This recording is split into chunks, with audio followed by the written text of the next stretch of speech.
গ্রামটির নাম কমলপুর। সেখানে কমল নামে এক ব্যক্তি থাকত। সে রোজ পিঠে বিক্রি করত। পিঠে মাথায় নিয়ে সে বিক্রি করতে যাচ্ছে আর চিৎকার করে বলছে, পিঠে নেবেন দাদা, পিঠে 10 টাকার 3টে পিঠে। তখন তার চিৎকার শুনে গাছে থাকা ডাইনির ঘুম ভেঙে গেল।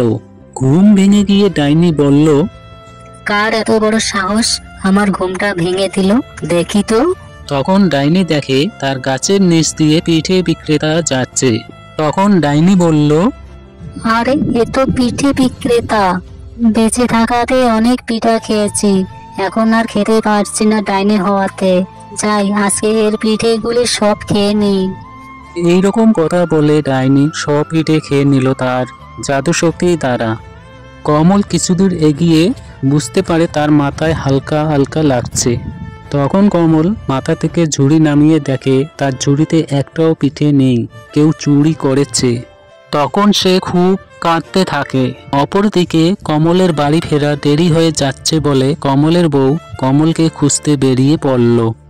খুঁজতে খুঁজতে কমলের বউ দেখে একটা গাছের পাশে দাঁড়িয়ে কমল কান্না করছে। তখন কমলের বউ বলল, কি হয়েছে, তুমি কান্না করছো কেন, আর তোমার পিঠেগুলি কোথায়? কমল বলল, আমি পিঠে বিক্রি করতে যাচ্ছিলাম, কে যেন পিঠে চুরি করেছে, আমি আর পিঠে বিক্রি করব না। তখন কমলের বউ বলল, আমি এক সাধু বাবাকে চিনি, সে বলে দিতে পারবে তোমার পিঠে কে চুরি করেছে। তখন তারা দুজন সাধু বাবার বাড়ি চলে গেল। সাধু বাবা সবকিছু শোনার পর তখন মায়াশক্তির দ্বারা দেখলো ডাইনি তাদের পিঠা চুরি করে খেয়েছে। তখন সাধু বাবা তার মায়াশক্তির দ্বারা কমলকে একটা পিঠে দিল আর বলল, যখন পিঠে বিক্রি করতে যাবে সঙ্গে এই পিঠেটাও নিবে। এই পিঠেটা ডাইনি যদি একবার খায় তাহলে সে সঙ্গে সঙ্গে মারা যাবে। কমল সাধু বাবার কথা শোনার পর পিঠেটা নিয়ে বাড়ি চলে যায়। পরদিন সকালে কমল পিঠে নিয়ে বেরিয়ে পড়ল আর বলতে লাগলো, পিঠে নেবেন গো দাদা, পিঠে গরম গরম পিঠে 10 টাকার 3টে পিঠে। ডাইনি দেখলো কমল আবার পিঠে নিয়ে তার গাছের পাশ দিয়ে যাচ্ছে। তখন ডাইনি দেরি না করে কমলের পিঠে সব খেয়ে নিল তার মায়াশক্তি দ্বারা। খাওয়ার পর ডাইনি বলল, এ কি, পিঠের মধ্যে কি ছিল, আমার পুরো শরীর জ্বলছে কেন? এই বলে ডাইনি পিঠেওয়ালার সামনে গিয়ে দাঁড়ালো আর বলল, কি পিঠে এনেছিস, আমার পুরো শরীর জ্বলছে কেন?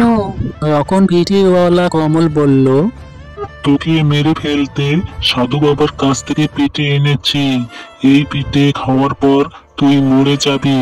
আজ তুই মরে যাবি, কারণ তুই আমার পিঠে খেয়েছিস। দেখতে দেখতে ডাইনি সেখানেই আগুনে পুড়ে ছাই হয়ে গেল সাধু বাবার দেওয়া পিঠে খাওয়ার কারণে।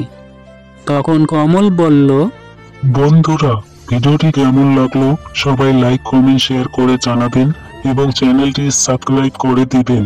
সাবস্ক্রাইব করে দেওয়ার পর বেল আইকনে ক্লিক করে অল করে রাখবেন, যাতে নতুন ভিডিও পোস্ট করার সঙ্গে সঙ্গে তোমাদের কাছে নোটিফিকেশন চলে যায়।